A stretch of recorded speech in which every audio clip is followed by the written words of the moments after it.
MIDC पोलिसांनी मौजमजेसाठी दुचाकी चोरी करणाऱ्या 4 विधी संघर्षित बालकांना ताब्यात घेत त्यांच्या ताब्यातून 2,75,000 रुपये किमतीच्या 11 मोटारसायकल जप्त केल्यात। या कारवाईमुळे MIDC गंगापूर, सातपूर, मोखाडा, पालघर आणि दोंडाईच्या धुळे येथून या ठिकाणच्या एकूण 9 दुचाकी चोरीचे गुन्हे उघडकीस आलेत। दुचाकी चोरीच्या गुन्ह्याचा तपास करत असताना अर्जुन कांदळकर यांना मिळालेल्या गोपनीय माहितीच्या आधारे दत्तनगर परिसरात सापळा रचून 4ही विधी संघर्षित बालकांना ताब्यात घेण्यात आलं।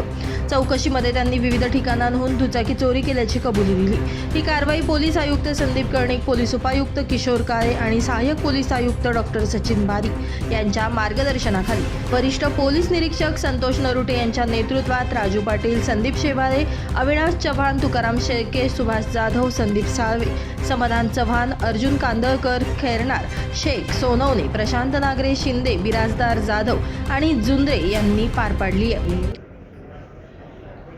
पोलीस खात्यास आदेशित केले होते की सध्या मोटरसायकलबाबतचे चेन स्नॅचिंगबाबतचे गैरप्रवृत्तीचे गुन्हे हे जास्त प्रमाणात घडत आहेत। त्यास प्रतिबंध करावा व जास्तीत जास्त कसे गुन्हे डिटेक्ट करता येईल याबाबत मार्गदर्शन केले।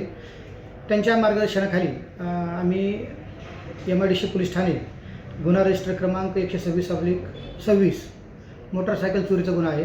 ह्या गुन्ह्याचा तपास करत असताना डिटेक्शन टीमचे पोलीस शिपाई कांदळकर यांना गुप्त बातमीदारामार्फत माहिती मिळाली की सदरची जी गाडी आहे हे कोणी चोरी केली आहे। तर त्याबाबत त्यांनी अधिक तपास केला असता एका विधी संघर्षित बालकास ताब्यात घेण्यात आले आणि त्याच्याकडे तपास केला असता आणखी 3 विधी संघर्षित बालक त्या गुन्ह्यामध्ये सहभाग असल्याचे निष्पन्न झाले।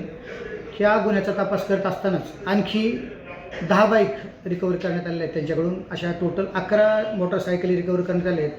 त्यामध्ये MIDC पोलीस स्टेशनचे 4 गुन्हे, गंगापूर पोलीस स्टेशनचे 2 गुन्हे, सातपूर पोलीस स्टेशनचा 1 गुन्हा, दोडाई पोलीस स्टेशनचा 1 गुन्हा आणि मोखाडा पोलीस स्टेशनचा 1 गुन्हा असे 9 गुन्हे आत्तापर्यंत उघड झाले आहेत। आणि 2 ज्या बाईक आहेत ते एक अंबडच्या हद्दीतील आहे, तो गुन्हा रजिस्टर करण्याचं काम चालू आहे आणि एका गाडीची डिटेल्स RTO कडून मागवण्यात आलेले आहेत, तो देखील गुन्हा आम्ही लवकरात लवकर रजिस्टर करून उघड आणण्याचा प्रयत्न करतो। या बालकांनी ह्या ज्या गाड्या आहेत ह्या जॉय रायडिंग म्हणून त्यांचा वापर करावा ह्या उद्देशाने काढल्या होत्या, म्हणजे त्यांनी त्या गाड्या विक्री केल्या अद्यापर्यंत निष्पन्न झालेलं नाही। अजूनही यांच्याकडे तपास करून जास्तीत जास्त गुन्हे उघडकीस आणण्याचा आमचा प्रयत्न आहे।